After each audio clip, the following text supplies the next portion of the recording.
Hello, I'm Brian Anderson with O'Reilly Media, and I'm here at Velocity Santa Clara 2014 with James Wickett and Gareth Rushgrove. So what was your guys' presentation about? Yeah, we did a presentation called Battle-Tested Code Without the Battle, Security Meets Continuous Integration. So we're working on trying to do security testing inside of a continuous delivery pipeline. Mm-hmm. Okay. What are the challenges of integrating security testing into your development pipeline?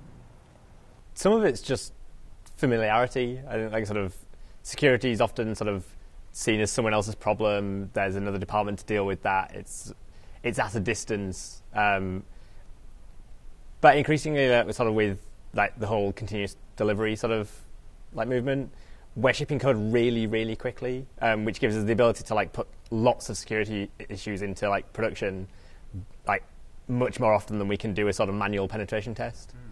And I think what we've been talking about is sort of using automation, using like sort of software, sort of automated testing to sort of solve that problem. Yeah, we found that like a lot of people sort of oriented their organization around kind of the audit life cycle. It's like, oh, we're trying to get PCI compliant, or we're trying to be whatever compliant, and that's when the security testing happens.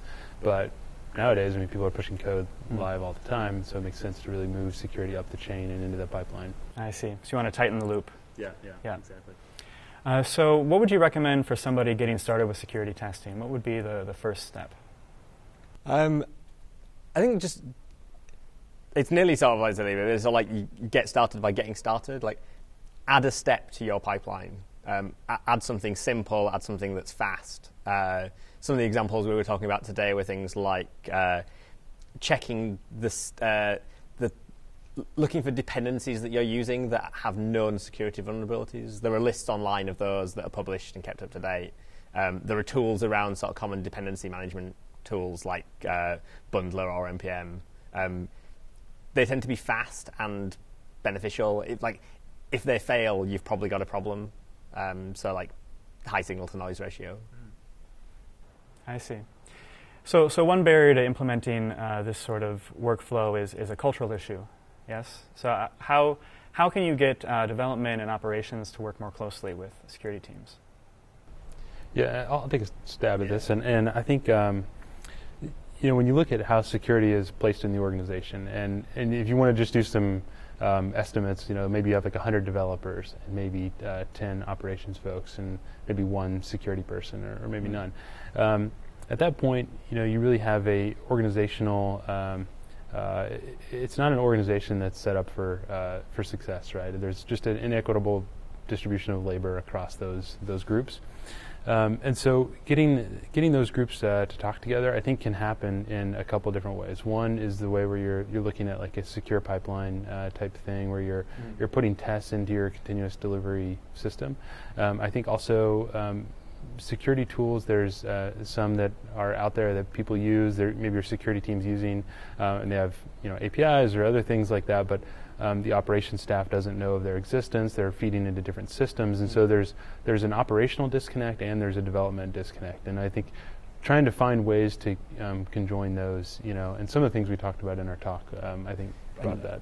Yeah, and some of it's sort of language as well, like sort of if an understanding different people's like sort of roles and purposes and sort of viewpoints. I think for security people, it's often they'll have a viewpoint that they're the gatekeeper, and in practice, there's always going to be a small number of them, and that becomes a bottleneck. And then people work around it, and then they get frustrated and try and clamp down, and that's sort of the cycle you see in lots of places. Rather than them trying to help create good, often tools that basically are then able to do the work that they were doing as that gatekeeper. For developers, it's often just a sort of looking for ways of working around that bottleneck, working around security colleagues, not engaging with conversations about risk, like taking some of the sort of language of audit and language of risk and understanding it, and understanding that you can't remove risk, but you can mitigate some of the consequences, and being honest about sometimes actually something that would be great to do is too risky, and just bringing two sides that too often are like purposefully set up to like fight, like back together to solve the actual problem that the organization they work for has. Yeah, I remember early in my career, I picked up a scanner, a security scanner, and I ran it against our site, and I was pretty new at the company, and I was pretty young, and I got a lot of hate mail from that because it was like, you created 37,000 database entries, you created, you totally broke all this stuff, and it was like, okay, you have to ask permission if you want to use that tool ever again, right? And so it's the code that we were delivering, was so fragile that just pointing an off-the-shelf scanner broke this stuff. But someone attacking you is not going to ask permission. It's sort of the point, and the best that happens is probably they fill up your database with some rubbish. The worst is that they know what they're doing and they get something out. And I think it's working against those groups, because it's like you have security and operations and development, and they've all aligned to their own individual priorities, and I think trying to break down some of those barriers and trying to realign to actually the delivery mechanism to your customers, like I think that I see that as an opportunity to put security testing in the pipeline, so to speak.